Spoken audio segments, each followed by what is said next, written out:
திருக்கைலாயம் இப்பதான் ஒரு 2 மாசம் 1.5 மாசம் கூட ஆயிருக்காது. இந்த அம்மா பேர்ல இருக்கக்கூடிய ஊருக்கு போய் அந்த ராமர் தரிசனம் பண்ணிட்டு வந்தேன். ராமர் தரிசனம் பண்ணிட்டு வந்தேன். அப்போ அந்த ராமபிரானுடைய அருள்னாலேயோ ராமச்சந்திரமூர்த்தியினுடைய அருள்னாலேயோ ராமச்சந்திரமூர்த்தியோட அதிக பலம் வாய்ந்தவர் யாருன்னா அனுமன். எப்பயுமே நல்லா ஞாபகம் வச்சுக்கோ, சுவாமியை விட சுவாமி கையில இருக்கக்கூடிய அஸ்திரத்துக்கு வேல்யூ அதிகம்.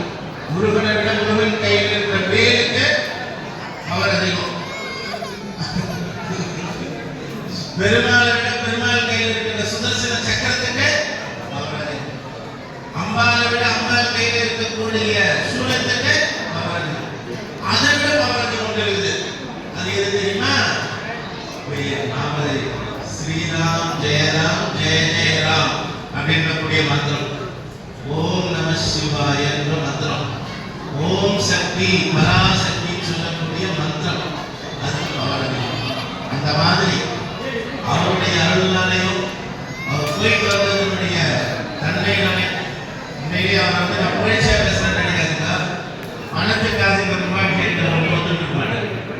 நீங்க எனக்கு பணம் கொடுக்க போறீங்கன்னா சம்பாவோட தர போறீங்களா, அதுக்காக அந்த ஆலயத்தை வந்து இந்த கும்பாபிஷேக கைத்தறியம் பண்ணணும்ன்றது கனவு கூட நினைக்க மாட்டேன்.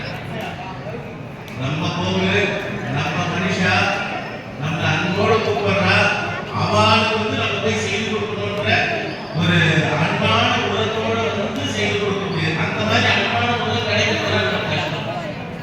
அந்த சுவாமி செய்யணும், சுவாமிக்கு அந்த பொருட்கள்லாம் கண்டம் போடணும், விஷயம் தெரிஞ்சவாறு வச்சு அந்த ஹோம கைத்தறியங்களை நமக்கு எல்லாருக்கும் விஷயம் தெரியும். நம்ம தெரியும், ஆனா சில பேருக்கு தெரியாது. ஆனா தெரியாததுன்னு ரோமம் பண்ணவே மாட்டாரு. அந்த மாதிரி விஷயம் தெரிஞ்சவாறு வச்சு ஹோமம் எல்லாம் முடிச்சு நல்லபடியா பண்ணணும்ன்ற ஒரு நடக்கணும். அதெல்லாம் நம்ம ஊர் மக்களும் ரொம்ப அருமையான குழந்தைங்க, எல்லாருமே முறையில வாழ்க்கணும். ஏன்னா எல்லாருமே நல்ல குணம் நல்ல விஷயங்கள் எல்லாம் கடைபிடிக்கிறீங்க. திடீர்னு முருகன் வேண்டாம் பேசுகிறார் ஒரு விஷயம் தெரிஞ்சது அப்படின்னு நம்ம எடுத்துக்கிறோம். அது மாதிரி நல்ல விஷயங்கள் எல்லாம் உங்ககிட்ட இருக்கு. இன்னும் நீங்க பேருக்கேயும் கோபப்படக்கூடாது. என்ன படக்கூடாது? கோபப்படக்கூடாது. கோபப்பட்டது கோபம்ன்ற ஒரு கொடிய அரக்கனை நம்ம எடுத்து எடுங்க. டென்ஷனா கூட இருக்கும். டென்ஷனு அவன் டென்ஷன் ஆயிட்டா நீங்க ஃபெயில்ப்பா. டென்ஷன் ஆயிட்டா நம்மளே நமக்கு மார்க் ஃபெயில் கொடுக்கணும். என்னைக்கெல்லாம் நம்ம டென்ஷன் ஆகிறோம் உடனே பக்கத்துல மார்க் நம்ம ஃபெயில். என்ன fail? Life exam fail. Tension இல்லாத நிலையை நாம உருவாக்கிக்கணும்.